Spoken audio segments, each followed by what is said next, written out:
Exactly. We're live.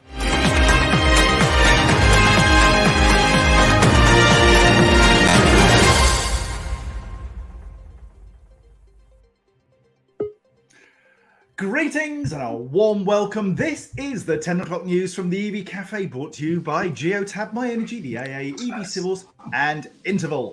And I am John Curtis. Today I'm joined by our esteemed news hounds. Paul, he's the one with the beard. Sarah, she's the one with the beard. With the moustache. And me.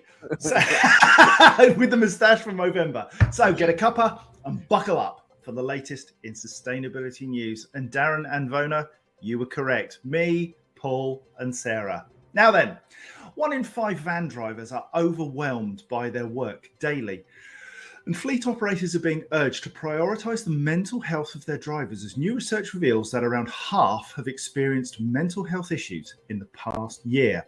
Overworking and struggling to maintain a work-life balance were the biggest causes, with side effects including sleep problems, stress headaches and panic attacks. The stress is coming from van drivers working beyond their regular hours half of the time, compared to the average UK worker who clocks longer hours a third of the time. The longer hours are causing 1 in 5 van drivers to feel overwhelmed by work on a daily basis, with 94% saying they'd felt overwhelmed at least once in the past year. 3/4 of those who suffered issues had sought professional support to help them cope. This is some research from Volkswagen Commercial Vehicles, and it's actually quite worrying. And I suspect it's not just van drivers, but van drivers massively important to us, Paul. Your take on this? Well, do you know what? The most encouraging stat in that whole little thing that came, because there wasn't very many encouraging stats, but 75% of people sought help. Now, listen, big credit. If you're having difficulty and you're feeling overwhelmed, reach out.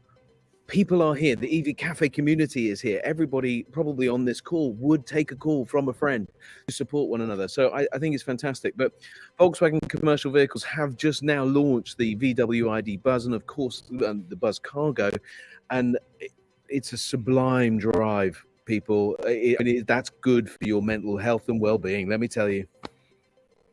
Can I also just say hi to Rick Nimbley, Dave Bushnell, Leah Wright, Tara Makia, Jason Gill, Jordan Middleton, Esther Saho. Hi, guys. You are in the team as our friends, and we love you for it. Sarah, how are you doing this morning? I'm good, thank you. Just to say, November is well underway. Today, they're giving an extra 10. They're matching the money that gets donated between 9 a.m. until the money runs out, £55,000. So November is there to break stigma of male mental health. I don't know what the split is between male and female delivery drivers. Do we know? But it really shouldn't matter, because ultimately they're there for you if you need them. We do know that number. It's 43% of van drivers. The white van person is now 43% are women. There you go. Yeah, exactly. So that's what I am doing in November. Everyone said, that's not for you. That's a man's charity. I'm like, yeah, funny enough, I kind of need all the men around me to be okay. So we're doing November as a team.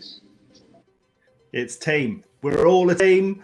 We got to make change happen, and we do it together. Now then, workplace charging for electric vehicles is not available to more than 52% of drivers. The YouGov survey, commissioned by EV charging platform Monta, also revealed that 82% of those drivers expressed a desire to charge their EV at their place of work if it was available. Now, that's a bit of a shame, because there's shed loads of cash available. So the UK government have the Workplace Charging Scheme, a voucher-based scheme that provides eligible applicants with support towards the upfront costs of the purchase and installation of electric vehicle charge points. And it's available in England, Wales, Scotland and Northern Ireland. The grant covers up to 75% of the total cost of the purchase and installation of the charge points, including VAT, capped at a maximum of £300 per socket, 40 sockets across all sites per applicant. And it's a way of generating some income so business owners can share their charge points with the public during weekends or outside office hours, earning a small profit on each charge while contributing to the continued electrification of the UK's infrastructure. It's a win-win-win, and who doesn't love a three-way? Paul? He does or doesn't? Who knows? Let's move on.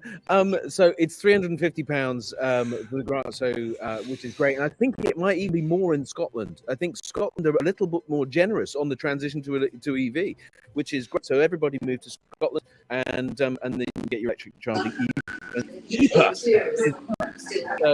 no, it's good news that the money is available, but we should all take advantage of it if we can. I watch this space.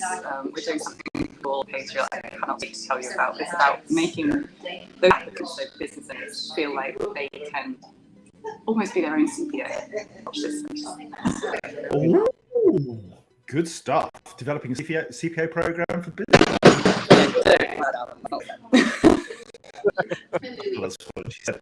Anyway, a pilot program launched in partnership with Driven has helped more than 1,000 mobility operations customers make the transition to an electric vehicle. The trial uses an EV suitability assessment tool to help guide customers considering making the switch, which is based on a range of factors including mileage and access to public and home charging. Alongside providing drivers with guidance to decide whether an EV suits their needs, the tool offers journeyman functionality to aid users in understanding how their driving habits may impact switching to an electric vehicle. It also provides overviews of charging locations of frequently visited destinations to aid customers in feeling comfortable, informed, so that they can make that move to EV. We've a long way to go to make sure that charging is easily accessible to everyone. But this is great news. Electric vehicles widely used are making a significant contribution to aid mobility. Noisy Sarah, what do you reckon? Motability, massively important. Yeah, the largest fleet and probably one of the ones that needs most support to get riders on the road. I'm really sad I'm missing Transport and Energy event next week about Jonathan Jenkins.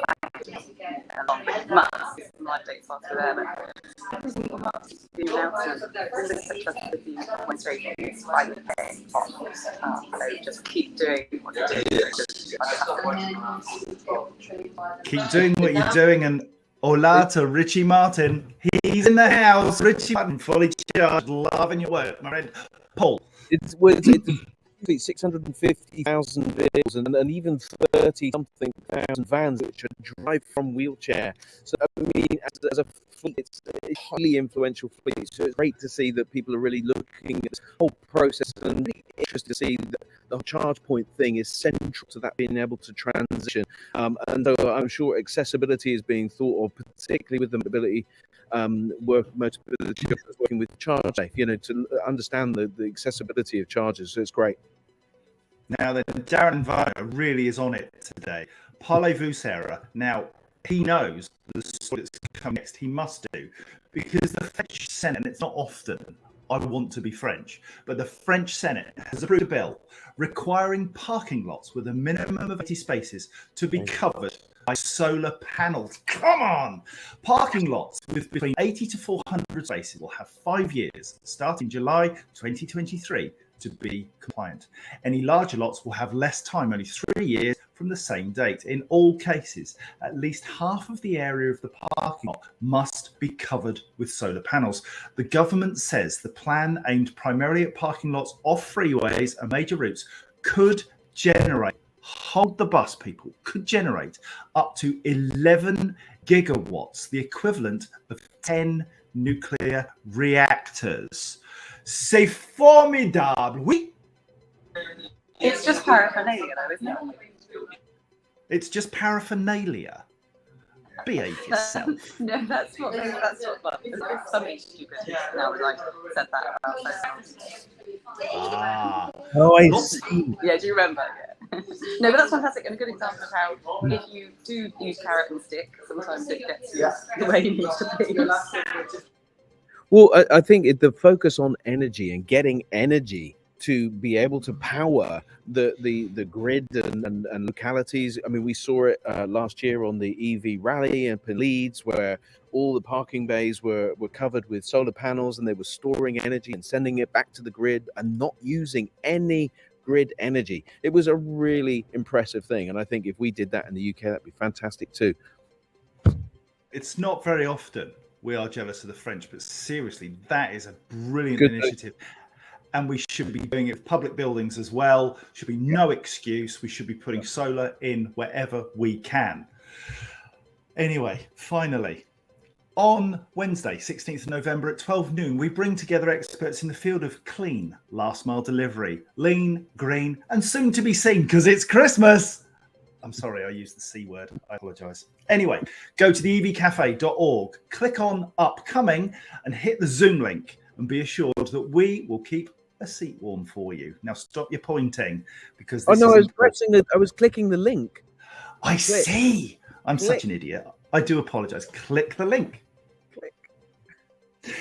And anyway, as we go, it's important to remember that at 11 o'clock today, the UK will fall silent for 2 minutes to remember those that we've lost in armed conflict and show respect to those who protect our freedoms. Please, if you can, shut your faces just for 2 minutes and have a think. Just think about those who've given everything to protect the freedoms we hold so dear. Sarah, thank you for joining us. Paul, amazing. You're at a conference today. Where are you at? I'm at the Farnborough Exhibition Centre with Fully Charged Live. So they've got their briefing today. So that's going to be great. So you put a gun to Richie Martin's head, did you? To come along? Yes, I forced him. I forced him to let me come along and talk about bands. Give the man a hug. I will definitely give Richie a hug. And sorry for everybody that has had sound problems.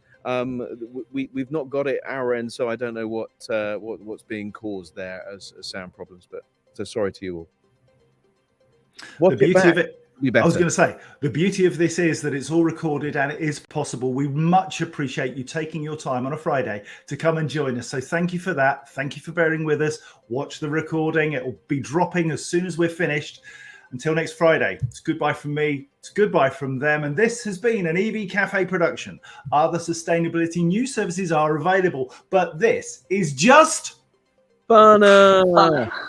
The EV Cafe news is regulated by Big Stuart Interval, sparking from My Energy, Tucker from the AA, installed by EV Civils and monitored by Geotab. The news is performed by professionals. Please do not try this without a shower cap. Any query regarding the accuracy of the news should be addressed to Matt Hancock, the Jungle, Australia, PO Box 400K.